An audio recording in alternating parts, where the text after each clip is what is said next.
This tutorial shows you how to reveal system files that Windows normally keeps hidden for safety.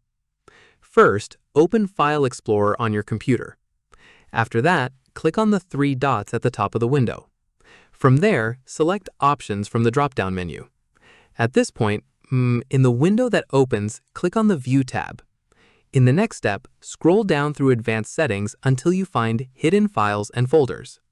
Following this, make sure Show Hidden Files, Folders, and Drives is selected. Once done, scroll a bit further down and uncheck Hide Protected Operating System Files. From here, a warning message will pop up letting you know these files are hidden for a reason. At this stage, click Yes to confirm you want to show them anyway. Keep in mind these files are critical to how Windows runs, so avoid deleting or modifying anything unless you're absolutely sure what it does.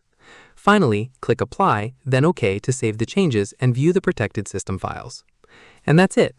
If this guide helped you show hidden protected operating system files in Windows 11, give it a like, subscribe for more Windows tutorials, and tap the bell icon for updates. See you in the next one.